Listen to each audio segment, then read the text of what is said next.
untuk yang materi terakhir, kemarin dicoba dibuatkan dalam latihan. Artinya teman-teman mengisi tugas maupun ujian itu jangan terbelenggu harus benar, jangan begitu ya. Yang penting itu belajar tentang prosesnya.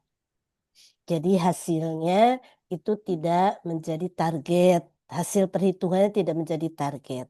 Tapi yang menjadi target itu adalah bagaimana kemampuan kita ketika kita melakukan analisis itu step by step-nya seperti apa. Itu ya.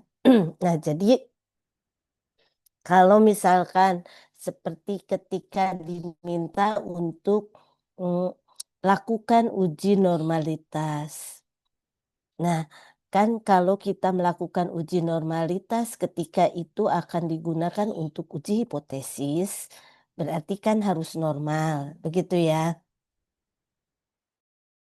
Nah, di dalam latihan ini, karena saya membuat polanya itu adalah dari Anda, oleh Anda, untuk Anda. Jadi, datanya dibuat sendiri. Nah, yang namanya membuat data kan kita random, begitu ya. Nah, tidak mengikuti pola tertentu, tetapi kita mencantumkan saja angka-angkanya. Nah, sehingga data itu memungkinkan tidak normal. Nah, ini jangan menjadi repot kita. Aduh, gimana ya? Ini tidak normal, berarti saya tidak bisa masuk ke uji hipotesis. Nah, tidak demikian untuk saat ini. Karena tadi prinsipnya adalah bagaimana kita latihan melakukan prosesnya. Jadi, kalau data yang dibuat itu ternyata tidak normal, itu dianggap normal. Artinya, apapun hasilnya, sampaikan saja. Kalau itu ternyata tidak normal, ya sudah tidak normal. Gitu, karena apa tidak normal? Kalau itu normal, karena apa itu normal? Nah, kita lanjut ke uji hipotesis. Itu ya, jadi bukan dalam arti, oh data saya tidak normal, berarti saya tidak bisa untuk menjawab yang uji hipotesis. Sehingga saya balik lagi bikin angka-angkanya. Nah, jangan sampai demikian. Jadi buatkan saja data, silahkan datanya bagaimana, itu lakukan prosesnya. Hanya itu saja kita latihannya. Jadi bukan sampai pada, oh ini datanya berarti nanti jawabannya harus benar, hasilnya harus benar, angkanya harus benar. Nah, tidak demikian. Tuh, karena yang dilatih di mata kuliah ini adalah bagaimana kita memiliki kemampuan di dalam menganalisis. Jadi cukup bagaimana paham ini analisis digunakan untuk menyelesaikan permasalahan yang seperti apa. Kemudian yang kedua, bagaimana proses untuk melakukan analisis tersebut. Itu ya. Nah, jadi teman-teman yang di ujian itu jangan, aduh gimana ini bikin repot, bolak-balik, jadi ujung-ujungnya nggak selesai. Jangan sampai demikian. Lakukan saja prosesnya step by step, apa yang sudah kita pelajari, kemudian hasilnya seperti apa, yang penting paham. Kalau saya memiliki rumusan masalah ini, rumusan hipotesisnya seperti apa? Hipotesis penelitiannya seperti apa? Hipotesis statistiknya seperti apa? Nah, itu dikaitkan dengan bagaimana analisis ini menyelesaikan permasalahan. Kemudian dari hipotesis statistik, barulah kita menggunakan pola analisis yang mana. Apakah itu polanya eksperimen, ANAVA, ataukah itu yang korelasi, ataukah itu yang PET analisis, itu ya, atau yang sekarang analisis kovarian. Jadi proses-proses itulah yang ikuti supaya kita mendapatkan bagaimana pengalaman melakukan analisis tersebut. Itu ya. Jadi jangan terbelenggu, aduh, ujung-ujungnya kelabakan, kemudian ujung-ujungnya nanti lari. Udah saya pusing dengan statistik, berarti nanti risetnya saya tidak mau menggunakan statistik. Nah, jangan sampai demikian. Itu ya. Oke, itu kejelasan untuk tugas. Jadi santai saja. Yang penting lakukan proses-proses itu dari mulai bagaimana analisis rumusan masalah, analisis hipotesis penelitian, hipotesis statistik, kemudian proses di dalam menganalisisnya, kemudian bagaimana menafsirkan hasil analisisnya. Kalau itu menunjukkan tidak terdapat pengaruh, ya sudah katakan tidak terdapat pengaruh. Walaupun tadi secara teori kan ada pengaruh, tapi ternyata hasil analisis saya tidak ada pengaruh, tidak masalah. Itu ya. Nah, itu untuk yang tugas. Tuh. Kemudian upayakan tanggal berapa Mbak? Karena saya kebetulan ini ada tugas 10 hari ini. Takutnya malah jaringannya kurang bagus ini karena ke Kabupaten Mapi. Jadi dari Jakarta itu ke Merauke, dari Merauke ke Mapi. Nah, ini saya khawatir dengan sinyal gitu. Jadi upayakan secepatnya gitu ya, sehingga saya bisa menyisir untuk membuat rekapan. Jadi nanti tugas-tugas yang dikumpulkan di G Drive nanti akan saya koreksi, kemudian hasilnya akan saya buatkan dalam rekapan. Nah, teman-teman hasil endingnya itu berarti nanti ada di rekapan itu. Nah, rekapannya nanti akan saya sampaikan ke PJ. Jadi nanti eh, saya bisa melihat istilahnya tabungan saya, gitu ya. Istilahnya tabungan saya mulai dari tugas pertama sampai dengan UAS. Nah, sehingga hasil akhirnya seperti apa itu bisa nanti lihat untuk di di sheetnya itu ya, di filenya. Kemudian disinilah juga yang saya ingin mendapatkan, ada kemungkinan karena kan saya banyak tugas, kemudian banyak ya namanya faktor manusia gitu ya, ada kemungkinan terlewat mengoreksi. Jadi disitulah saya berikan rekapannya. Kalau misalkan ternyata di situ masih nol Bu, padahal saya sudah memberikan tugas itu. Nah itu tolong sampaikan segera sebelum penalti nilai gitu ya, sebelum penalti nilai. Dan itu pasti sering-sering terjadi itu pada saya.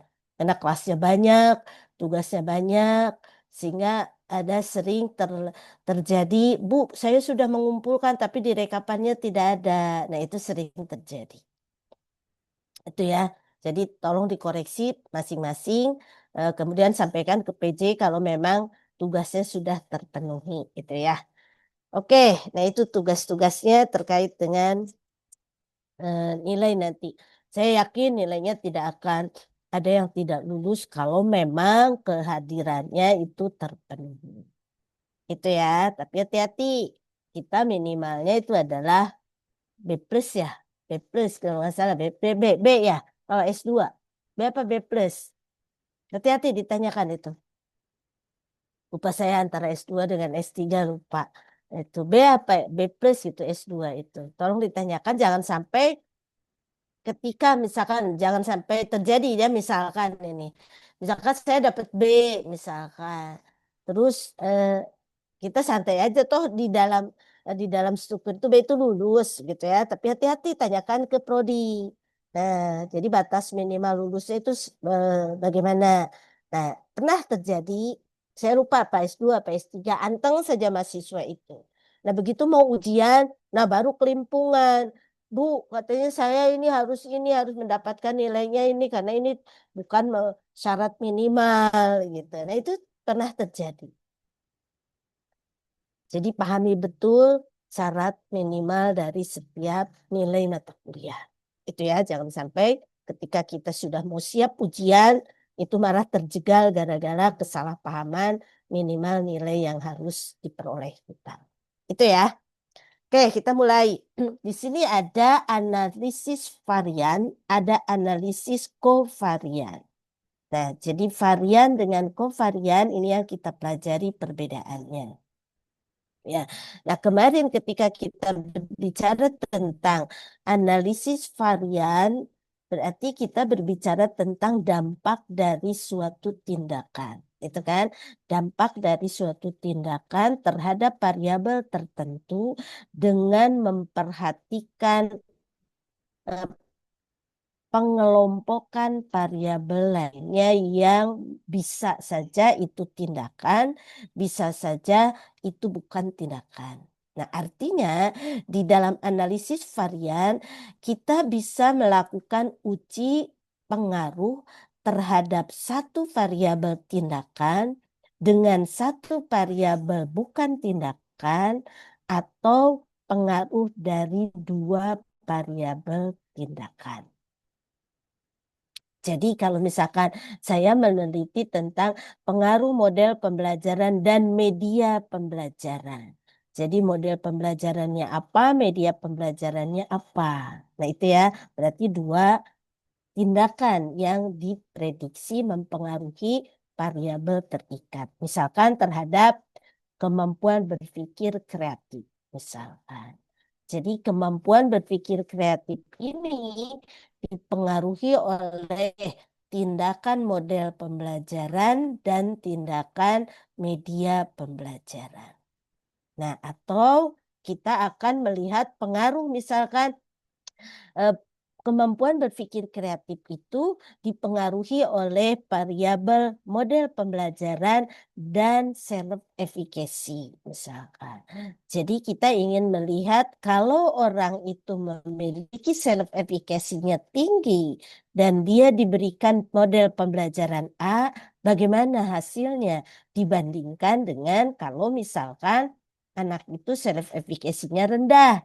Kemudian model pembelajarannya B atau model pembelajarannya A dan sebagainya. Itu ya, jadi ada satu variabel dan ada satu variabel tindakan dan ada satu variabel non tindakan. Itu analisis varian. Tetapi di analisis kovarian itu ada variabel kovarian, ada variabel yang betul-betul dijadikan sebagai pendamping di sini. Jadi mirip dengan ANAFA membandingkan rata-rata. Tapi tadi kalau ANAFA itu tidak ada kovariat, tetapi di sini ada kovariat. Nah, artinya bahwa ketika dianalisis ANAFA berarti di sini analisis ANAFA itu hanya melihat bagaimana perbedaan antar grup, yaitu yang kemarin dibahas itu adalah yang itu pengaruh utama atau pengaruh yang di dalam selnya. Nah, sementara ini tidak dilihat bagaimana kovariatnya. Jadi hanya melihat bagaimana perbedaan di antara kelompok. Jadi kelompok di dalam tindakan ataukah kelompok di dalam atribut ataukah di dalam variabel yang within itu yang di tengah itu kan yang antara itu tindakan dengan variabel atribut setelah kita mendapatkan adanya interaksi di situ. Jadi hanya melihat bagaimana perbedaannya. Tetapi ketika ANKOPA ada satu pertimbangan yang dijadikan sebagai tambahan yang ingin kita kontrol. Tetapi itu dianggap konstan. Artinya variabel tersebut tidak dibedakan. Kalau tadi kan bagaimana kita melihatnya dari aspek self efficacy. Jadi dikelompokkan, ada self efficacy tinggi, ada self efficacy rendah di situ. Nah, bagaimana mengelompokkan itu adalah self efficacy tinggi, kemudian self efficacy rendah, itu biasanya menggunakan teori Flanagan. Jadi teori Flanagan itu kita mengurutkan skor dari tertinggi sampai terendah. Kemudian kita bagi 27%. Kelompok atas itu berarti dikatakan self efficacy tinggi. 27% kelompok bawah itu berarti dikatakan self efficacy rendah. Nah, tengah-tengahnya kita tidak digunakan. Jadi kalau misalkan responden kita itu ada 70, berarti kita urutkan dari 70 itu. 27% 70 kita ambil yang paling atas. 27% 70 kita ambil yang paling bawah. Itu mengelompokkan self efficacy tinggi dengan self efficacy rendah. Nah, yang tengah-tengah berarti kita buang. Tidak digunakan untuk analisis. Itu ya. Itu untuk yang pengelompokan di ANCOVA. Tetapi ketika di ANCOVA, self efficacy-nya tidak dikelompokkan, tetapi itu melekat pada dirinya. Jadi kalau misalkan kita ingin melihat bagaimana pengaruh model pembelajaran ditinjau dari self efficacy. Jadi saya dikelompokkan. Misalkan kelompok A adalah model pembelajaran PJBL. Kelompok B adalah model pembelajaran PBL. Nah, siswanya ada 35 misalnya. Jadi kalau misalkan siswanya itu namanya Anissa, jadi Anissa itu self efficacy-nya berapa skornya? Yang belajar dengan kelompok A PJBL misalkan. Kemudian muridnya itu ada Deno. Deno itu self efficacy-nya berapa? Deno belajar dengan model pembelajaran PBL. Jadi tidak dikelompokkan Anissa kelompok self efficacy tinggi misalkan. Kemudian Deno self efficacy-nya rendah, tidak demikian. Itu yang di ANCOVA. Jadi ANCOVA itu faktor atributnya atau kovariatnya itu melekat pada responden. Tidak dijadikan sebagai faktor untuk dibuatkan kelompok. Paham gambarannya antara ANAVA dengan ANCOVA. Di situ ya. Jadi kalau misalkan saya lihat di sini sebelum ke konsepnya itu. Masih pileknya ini. Jadi suaranya masih belum eh, apa saya bilang apa saya harus kembali lagi ke Baduy ini ngembaliin anginnya angin Baduy ini sejak dari Baduy ini mana ini. Jadi sejak dari Baduy kena drop anginnya nggak hilang-hilang sudah ke dokter habis obatnya sudah refleksi sudah jamu dan sebagainya masih aja. Nah di sini kalau di Anafa, berarti konsep diri itu dibagi dua. Tadi kan ada tinggi, ada rendah. Itu ya, sehingga yang tinggi ini adalah 27%. Sorry.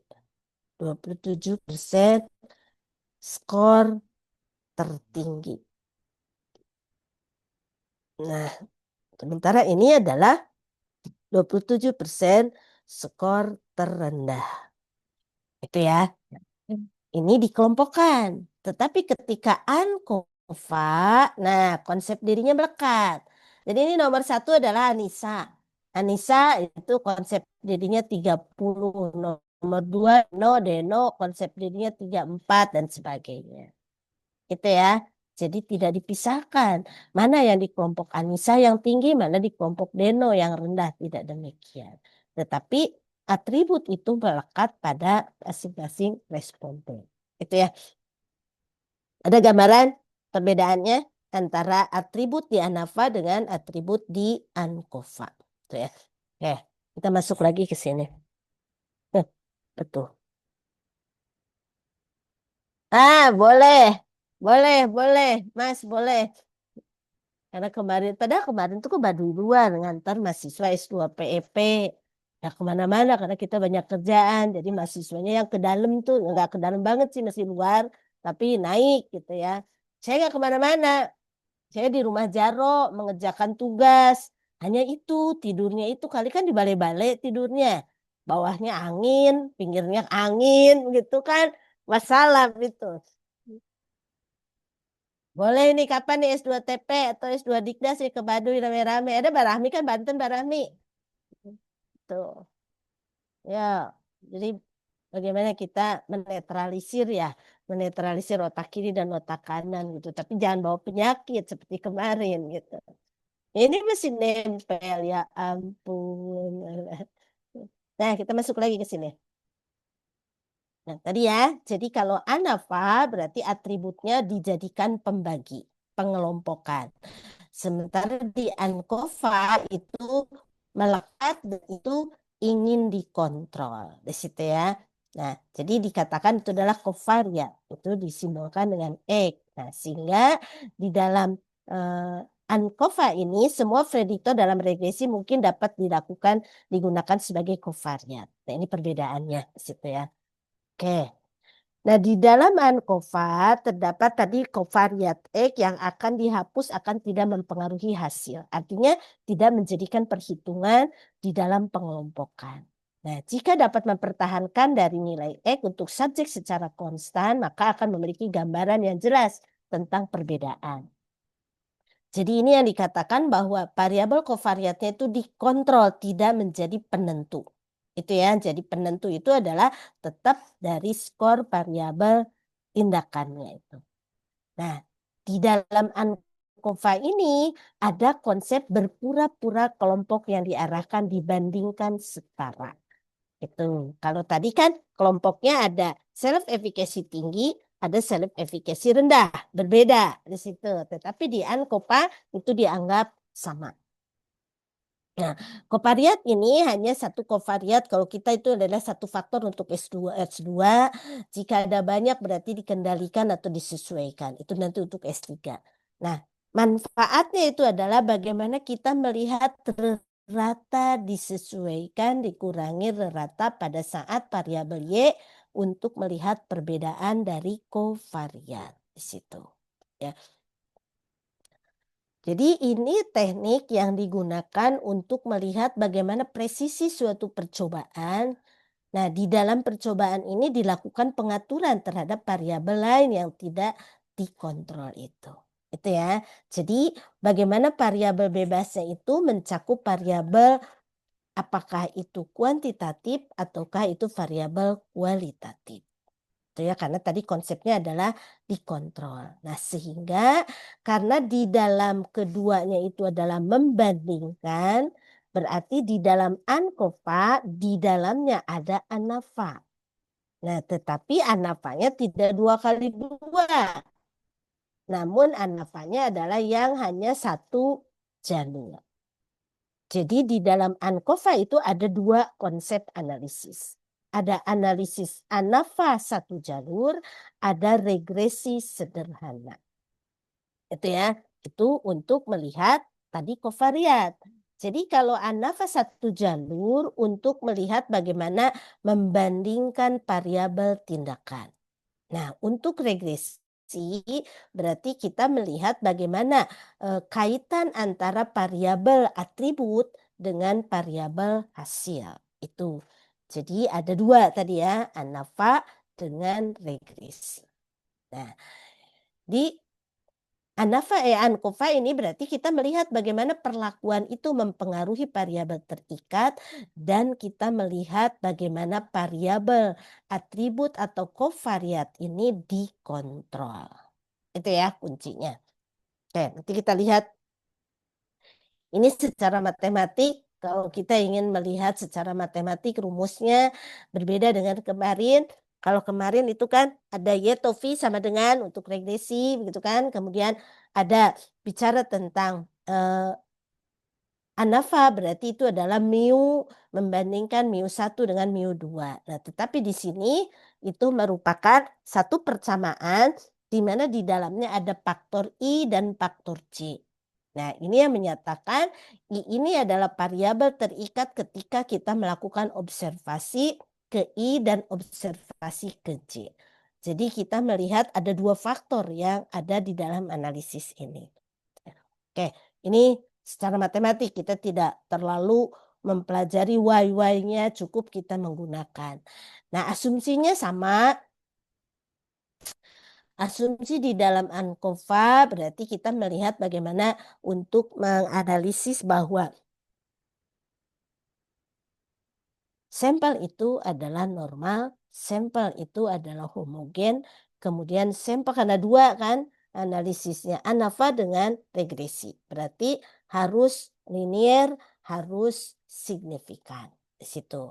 Jadi ini kalau kita bicara tentang simbol-simbol, tetapi kalau secara keilmuan tadi adalah normal, homogen, kemudian signifikan, kemudian linearitas. Nah, hipotesisnya ini perbedaannya ketika kita melihat di ANAVA itu berarti mu, kemudian di regresi itu adalah rho. Nah, di sini adalah tau. Jadi tau itu THAU. Seperti T tapi agak melengkung. Itu tahu di situ ya. Nah, kalau kita melihat bagaimana perbedaannya berarti di antara tahu-tahu ini ada satu yang tidak sama.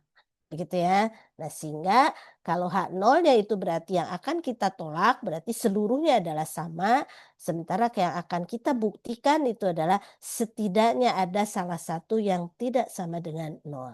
Entah itu tahu satu, entah itu tahu dua, atau tahu yang mana. Itu tidak sama dengan nol di situ ya.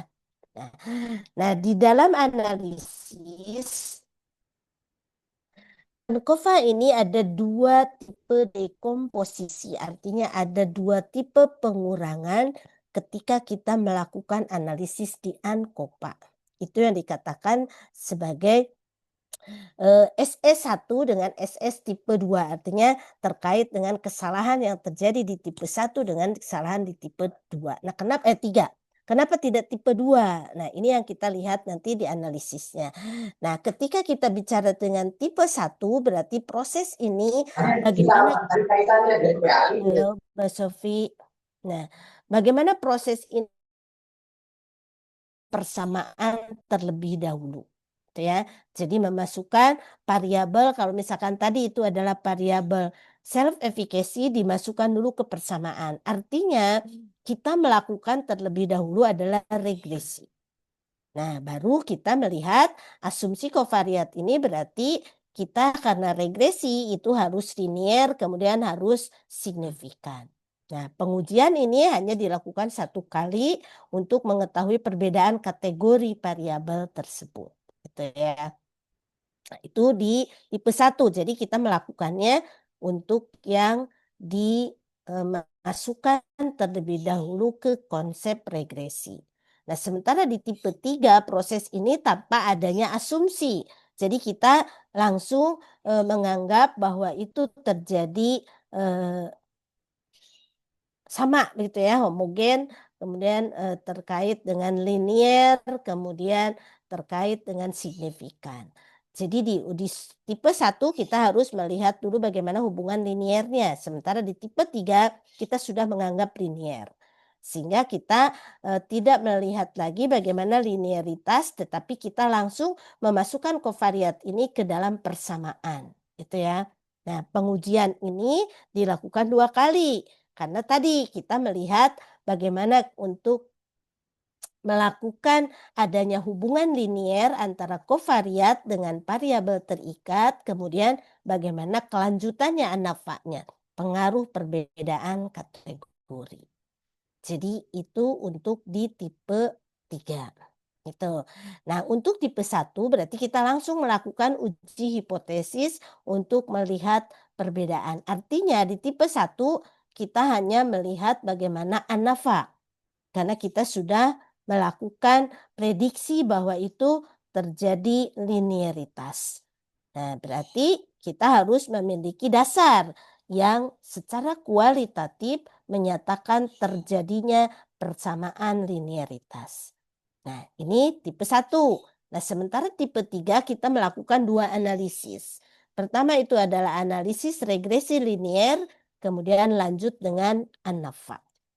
Itu ya, itu untuk tipe 3 yang lebih jelas prosesnya karena kita melakukan uji untuk keseluruhan di situ.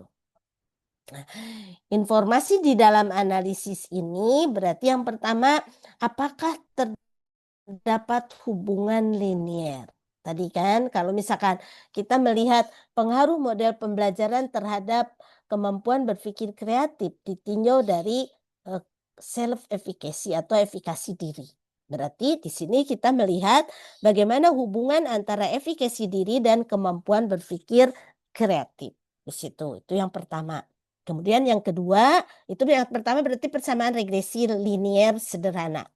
Nah, yang kedua, kita melihat pengaruh perbedaan. Berarti kita melihat bagaimana pengaruh perbedaan model pembelajaran. Apakah model pembelajaran itu project based learning dan problem based learning, sehingga kita membandingkan bagaimana kemampuan berpikir kreatif anak yang belajar dengan PJBL dengan yang belajar PBL. Itu jadi ANAVA gitu kan. Jadi analisisnya pertama regresi, kemudian yang kedua itu adalah ANDAVA di situ. Nah, untuk regresi berarti kita kembali ke teori regresi. Berarti menggunakan beta, begitu ya. Beta sama dengan 0 berarti tidak terdapat hubungan linier. Sementara kalau beta tidak sama dengan 0 berarti ada hubungan linier. Nah, sehingga ketika nanti kita sudah masuk ke pengujian, kita melihat dari hasil signifikansinya. Ketika signifikansinya itu adalah lebih dari 0,05 berarti HO diterima, berarti H1 ditolak. Terbalik ya, HO diterima, H1 ditolak. Nah, berarti tidak terdapat hubungan linier. Nah, sementara kalau signifikansinya kurang dari 0,05 berarti HO ditolak, H1 diterima. Berarti terdapat hubungan linier. Itu untuk uji linearitas. Nah, sekarang untuk yang kedua, melihat pengaruhnya. Tadi perbedaannya, kalau di ANAVA menggunakan mu, sementara kalau di ANCOVA menggunakan tau. Nah, tadi ketika dikatakan itu tidak ada pengaruh, berarti taunya sama dengan 0. Kalau ada pengaruh, berarti taunya ada yang tidak sama dengan 0. Nah, hasilnya lagi dilihat dari signifikansi. Kembali ya, signifikansinya lebih dari 0,05 berarti HO diterima, H1 ditolak. Berarti tidak ada pengaruh perbedaan model pembelajaran misalkan. Ya, sementara kalau signifikansinya kurang dari 0,05 berarti H0 ditolak dan H1 diterima. Berarti ada pengaruh perbedaan antara model pembelajaran PJBL dengan problem based learning misalkan.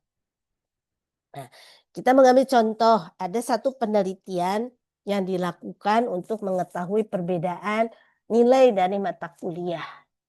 Nah, jadi mata kuliah A ini ada 3 orang dosen yang mengampu mata kuliah dosen 1, dosen 2, dosen 3. Ya, kita ambil contoh. Nah, dalam kasus ini digunakan variabel terikatnya itu dengan simbol Y. Misalkan nilai mata kuliah itu terkait dengan nilai mata kuliah statistik atau apa gitu ya. Nah, sementara variabel atributnya itu adalah IQ.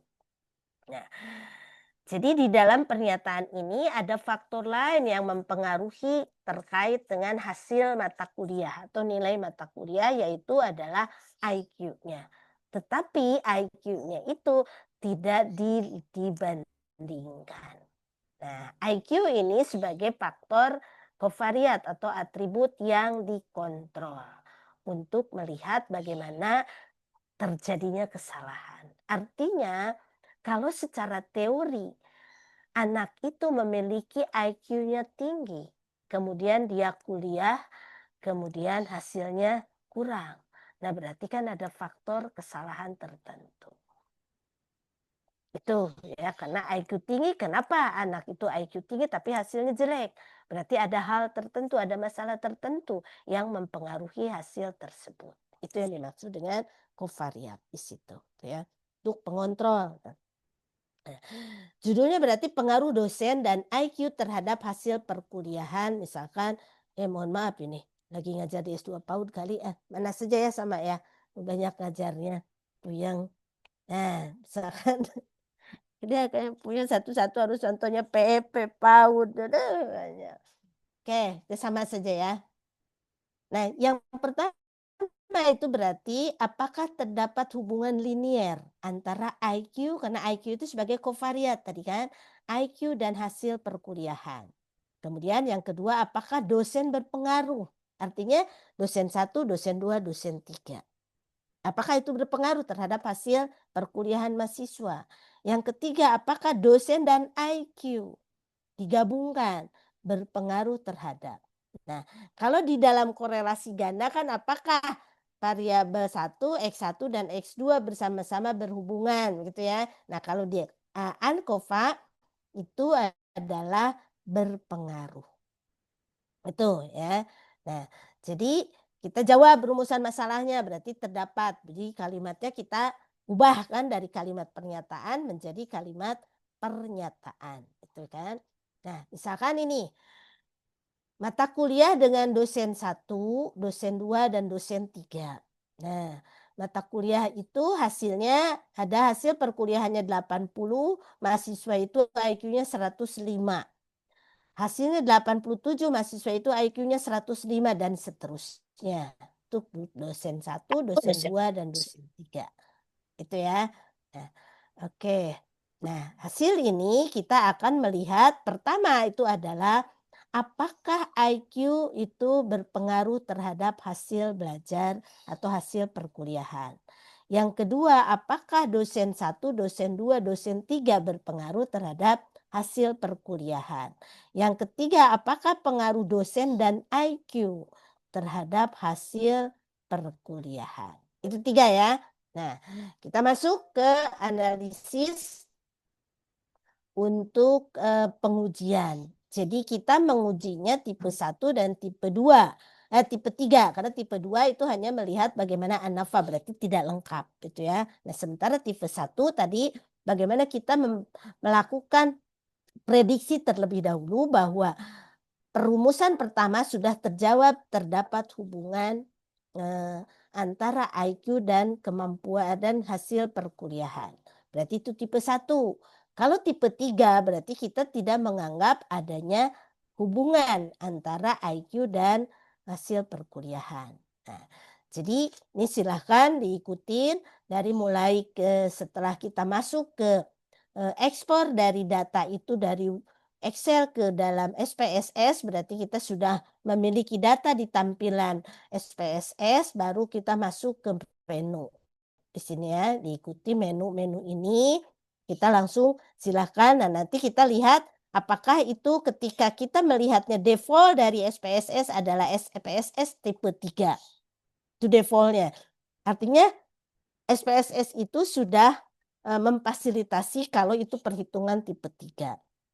Nah, tetapi ketika kita akan melakukannya dengan tipe 1, berarti kita harus mendapatkan tipe 1 dengan klik ini oke-nya ya, kemudian kita ke model. Nah, itu ikutin di sini gitu ya prosesnya. Nah, hasil itu nanti kita ketika di default itu muncul di sini ada default yang khusus di dalam aplikasi sudah nampak. Ini terdapat hasil dari analisis tersebut. Nah, di sini ada corrected model, ada interception, kemudian ada IQ, ada dosen, kemudian ada kesalahan perhitungan, kemudian ada totalnya. Nah, DF berarti itu adalah derajat different perbedaan, berarti N kurang 1 di situ ya. Nah, jadi ada berapa kita berbicara tentang dosennya, berarti dosennya ada 3, berarti 3 kurang 1 gitu ya, jadi 2. Kemudian IQ-nya itu adalah dipasangkan sehingga itu adalah 1 di situ. Nah, ini untuk melihatnya itu adalah ini F itu berarti kalau perhitungan manual, kalau F itu. Nah, kalau perhitungan secara aplikasi berarti tadi dengan melihat dari signifikansinya. Nah, kita lihat di sini ada signifikansi, corrected model, kemudian ada interaksi, kemudian ada aksi, kemudian ada dosen. Nah, yang kita lihat berarti tadi rumusan masalahnya yang pertama itu adalah apakah terdapat hubung pengaruh IQ terhadap hasil perkuliahan. Berarti kita melihat IQ. Kemudian kita melihat apakah dosen berpengaruh, berarti kita melihat dosen. Nah, kemudian kalau kita melihat dua-duanya berarti kita melihat corrected-nya di situ ya. Nah, ini ada R kuadrat berarti ini adalah korelasi prosentasenya. Bagaimana IQ itu memberikan hubungan atau kontribusi terhadap hasil perkuliahan. Jadi R kuadrat ini adalah 0,638 itu artinya 63,8% IQ memberikan kontribusi terhadap hasil perkuliahan. Itu ya. Nah, ini di R kuadrat. Nah, jadi kita tadi melihat bagaimana untuk pengaruh IQ terhadap hasil perkuliahan. Berarti kita melihat dari SIG IQ. Jadi SIG IQ ini adalah 0,0. Berarti 0,0 kurang dari 0,05. HO ditolak dan H1 diterima. Berarti IQ berpengaruh terhadap hasil perkuliahan. Itu ya. Itu yang pertama, rumusan pertama. Jadi di sini kan itu IQ itu berarti berpengaruh terhadap hasil perkuliahan. Nah, ini mengindikasikan bahwa persamaan regresinya itu sudah terpenuhi sehingga kita masuk ke persamaan yang kedua, yaitu rumusan pertanyaan yang kedua, yaitu menguji bagaimana pengaruh dosen. Nah, jadi pengaruh dosen ini berarti kita melihatnya bagaimana dosen satu, dosen 2, dan dosen 3 mempengaruhi terhadap IQ, terhadap hasil perkuliahan. Nah, ini berarti kita melihat pengaruh dosen itu dengan mengabaikan pengaruh IQ. Di situ ya. Nah, kalau kita lihat dari output, berarti kita melihat di sini. Nah, dosen itu kan, nasinya itu adalah 0,024. Nah, kita bandingkan lagi dengan 0,05. Berarti 0,024 itu adalah kurang dari 0,05. Sehingga dikatakan bahwa itu dosen berpengaruh terhadap hasil perkuliahan. Situ kan? Jadi 0,024 itu kurang dari 0,05 HO ditolak dan H1 diterima. Berarti rumusan hipotesisnya diterima di situ. Jadi dosen berpengaruh terhadap hasil perkuliahan di situ. Jadi ada pengaruh perbedaan dosen terhadap hasil perkuliahan di situ. Oke, ada pertanyaan dari sini?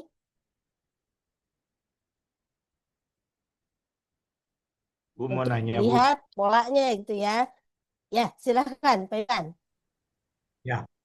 Bu, kalau misalnya kita mendapatkan nilai signifikansi dari uji ANOVA untuk regresi residu totalnya itu nilai signifikannya itu lebih dari 0,05. Apakah kita perlu melakukan uji korelasi parsial lagi, Bu? Oke, bagus pertanyaan Pak Iwan. Jadi kita tidak parsial di sini, tapi regresi sederhana. Kalau parsial itu kan X1 berhubungan dengan Y dengan mengontrol X2. Itu parsial namanya. Tapi kalau kita melihat hubungan antara X1 dan Y, itu dikatakan regresi sederhana. Itu ya istilahnya Pak Iwan. Nah, itu pertanyaan Pak Iwan bagus. Kalau rumusan pertanyaan pertama itu ternyata signifikansinya lebih dari 0,05 berarti HO diterima, H1 ditolak. Gitu kan? Nah, dari situ apa yang harus kita lakukan? Sudah, berarti kita menolak hipotesis yang pertama. Itu artinya kita tidak bisa mendapatkan data secara empirik bahwa kovariat itu mempengaruhi variabel terikat. Artinya kalau contoh ini berarti IQ tidak berpengaruh terhadap hasil perkuliahan. Jadi IQ berapapun ada faktor lain yang bisa mendukung bahwa hasil perkuliahannya bisa bagus. Jadi bukan jaminan bahwa IQ tinggi hasil perkuliahan bagus. IQ rendah hasil perkuliahan jelek. Nah, tidak demikian. Itu kalau ditolak. Ternyata sekarang ini ada banyak faktor selain IQ yang bisa mendukung terhadap suksesnya seseorang. Itu maksudnya Pak Iwan. Jadi tidak usah dibalik lagi terus nyari-lari sudah supaya terbukti, tidak demikian. Karena kita prosesnya membuktikan. Jadi membuktikan bukan persyaratan persamaan itu harus terbukti baru ke ANAFA, tidak demikian. Itu ya, tidak demikian. Yang di ANKOVA itu adalah bagaimana kita melihat pengaruh tindakan, bagaimana kita melihat pengaruh atribut, bagaimana kita melihat pengaruh tindakan dan atribut. Itu. Jadi kalau atribut tidak terbukti ya sudah, berarti saya buktikan tindakan berpengaruh tidak, gitu kan? Nah, itu maksudnya. Bagus pertanyaan Pak Iwan. Oke, Maaf, Bu. ya. Ya, tadi sebenarnya agak menyimpang. Sebenarnya saya nanya ke ANAFA dulu gitu, Bu. Cuma mungkin nanti ketika kita melakukan uji apa ANKOVA ini, siapa tahu mendapatkan kasus yang mirip gitu. Nah, jadi Bu, kalau boleh saya simpulkan ya, Bu, Ya. ini saat kita melakukan uji ANAFA gitu ya, Bu ya. Nah, ternyata apa nilai eh, signifikansi dari regresinya itu tidak apa lebih dari 0,05. Berarti kita tidak perlu lagi melakukan uji korelasi parsial lagi ya, Bu. Tidak Begitu. perlu. Begitu juga di ANKOVA ya, Bu ya, berarti ya, Bu. Betul, Begitu. Ya, betul, terima betul. kasih, Bu, Ya, untuk jadi pencerahan. bukan persyaratan ya, karena kita ada tiga tugas gitu istilahnya. Buktikan tiga tugas.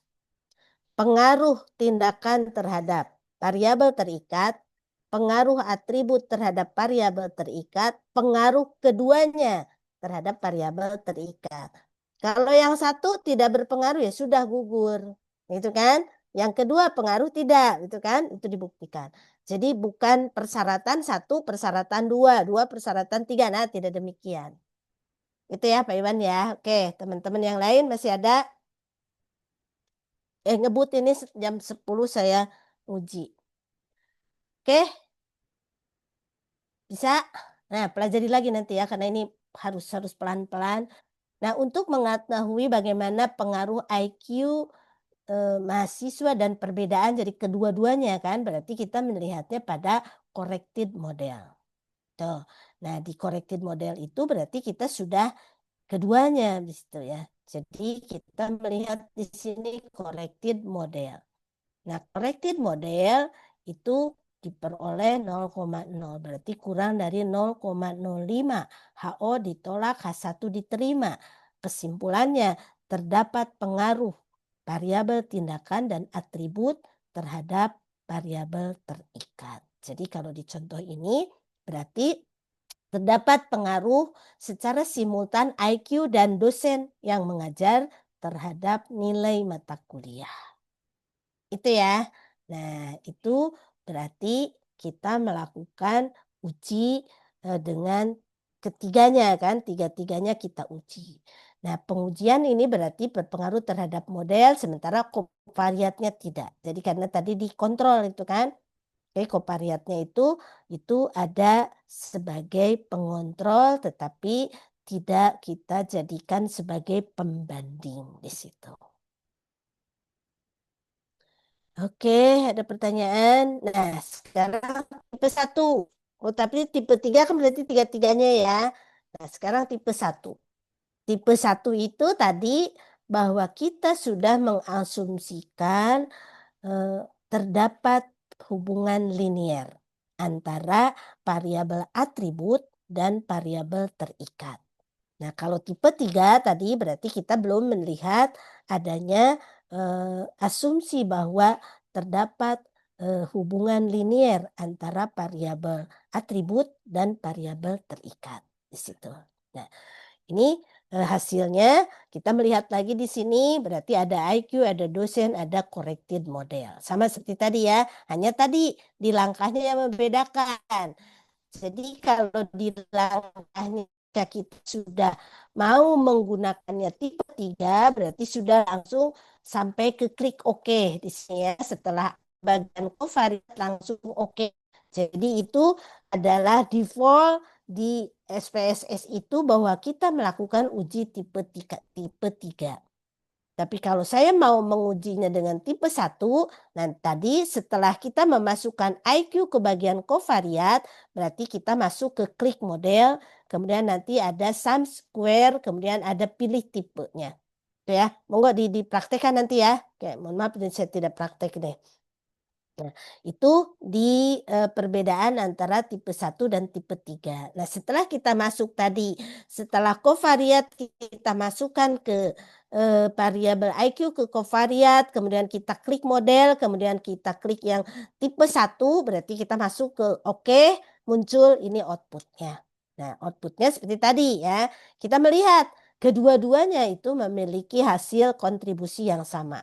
R kuadrat 0,638. Berarti IQ memberikan kontribusi terhadap hasil perkuliahan sebesar 63,8%.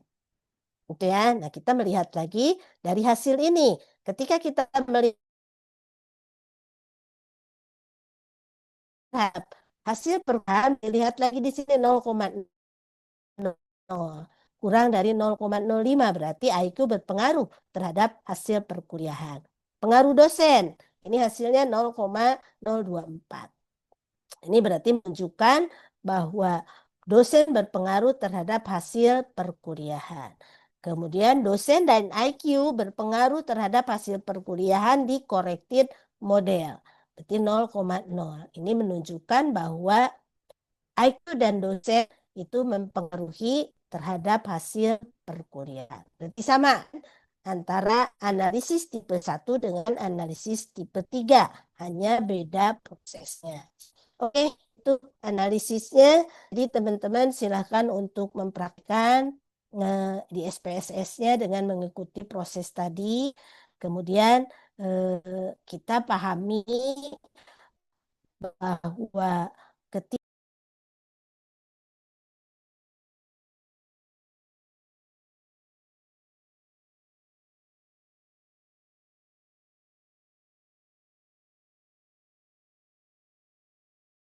jaringan aplikasi.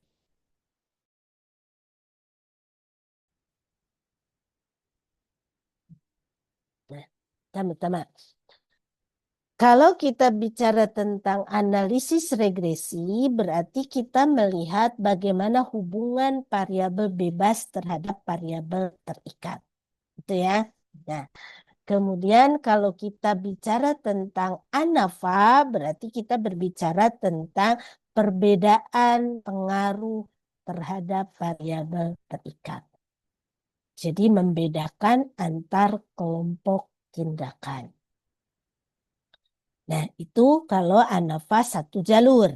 Kalau ANAVA dua jalur, berarti kita melihat bagaimana pengaruh antar kelompok tindakan, kemudian antar kelompok atribut, kemudian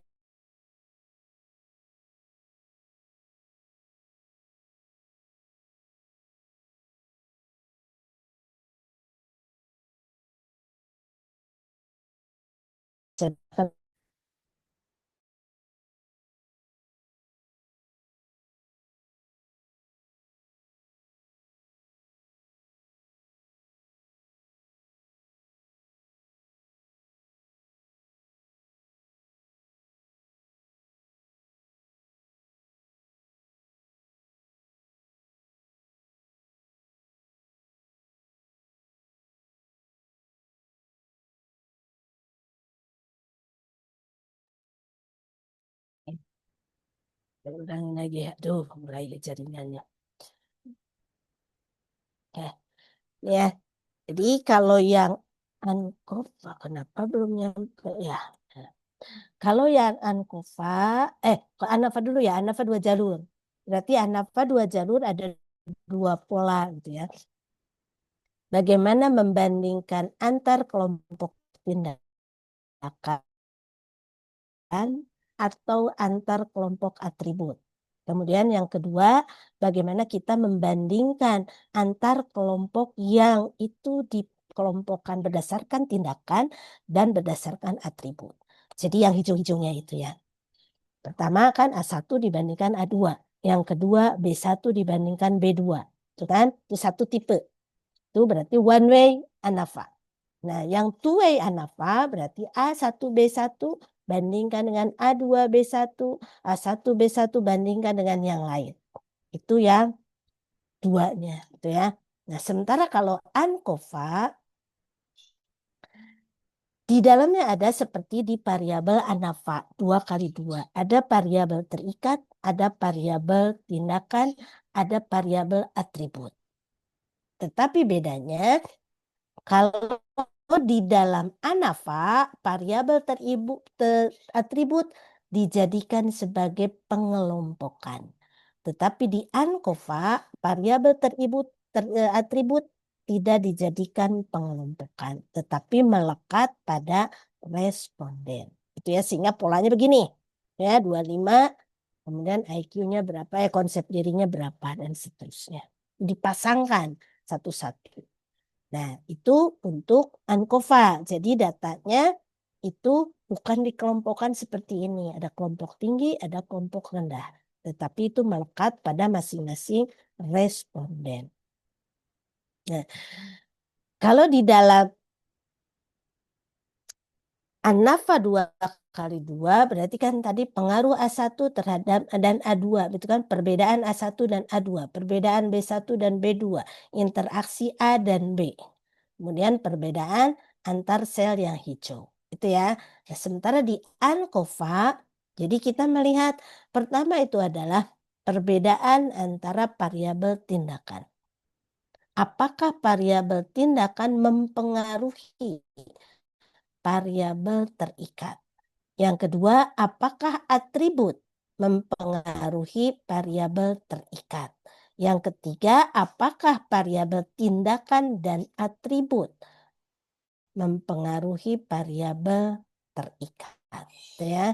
Jadi di sini kan terdapat pengaruh, itu kan pengaruh atau hubungan silahkan sama, gitu ya. Itu perbedaannya. Oke, itu review dari materinya. Nah, teman-teman untuk ujiannya berarti ikutin pola itu. Bagaimana rumusan hipotesisnya, bagaimana rumusan masalahnya, kemudian bagaimana proses analisisnya. Itu ya. Nah, oke. Nah, mohon maaf tapi tidak bisa praktek. Ini saya masih trouble di dalam Mac ini masih belum bisa. Ada bisa untuk diskusi prakteknya dengan mengikuti sintak tadi ya. Kalau sudah masuk ke aplikasi SPSS. Gitu. Baik, ada pertanyaan? Baik itu dari TP maupun Dikdas. Monggo.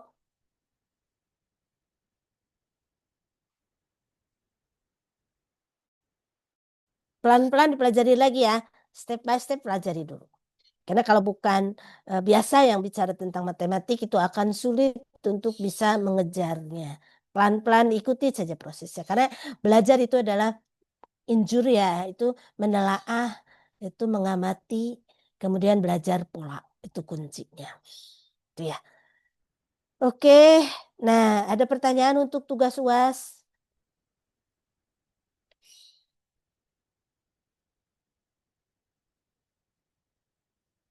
Ya, kayaknya kan konsep learning by doing situ ya, biasa. Baik, kalau tidak ada, monggo dilanjutkan untuk tugasnya. Eh, saya tekankan lagi, saya tidak melihat hasil akhirnya perhitungannya benar. Tidak demikian. Tapi saya melihat bagaimana pola pikirnya, alur berpikir di dalam melakukan analisis. Itu ya. Baik, terima kasih untuk semuanya. Mohon maaf saya tidak bisa optimal karena masih banyak trouble-trouble. Oke, mudah-mudahan dengan panduan sintak itu bisa diikuti sehingga ada gambaran ya bagaimana proses itu dilakukan, mengenai hasilnya benar atau salah itu kita masih belajar. Yang penting kita berusaha untuk mengikuti proses-proses itu, terutama bagaimana kesesuaiannya ketika rumusan masalah kemudian dengan analisis. Itu ya. Oke, terima kasih semuanya. Oke, jangan jadikan sebagai momok ya, momok untuk bagaimana menyelesaikan studi, jangan. Nah, silakan penyelesaian studi disesuaikan dengan keilmuan masing-masing. Kalau misalkan TP itu lebih kepada bagaimana tuntas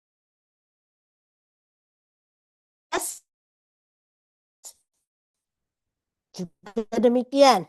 Apakah itu menghasilkan produk dengan riset and development, apakah eksperimen, apakah ex post facto, apakah itu terkait PET analisis ataukah terkait dengan korelasi. Itu sebenarnya silahkan variasi itu kembali awal urgen tidaknya diteliti oleh saudara. Oke ya. Terima kasih, mohon maaf semuanya. Mudah-mudahan bisa diikutin step by step, itu kan tidak harus jreng, tapi step by step setidaknya kita memiliki gambaran bagaimana proses itu harus dilakukan. Terima kasih, semoga sukses semuanya ya, sehat semua. Assalamualaikum warahmatullahi wabarakatuh. Baik,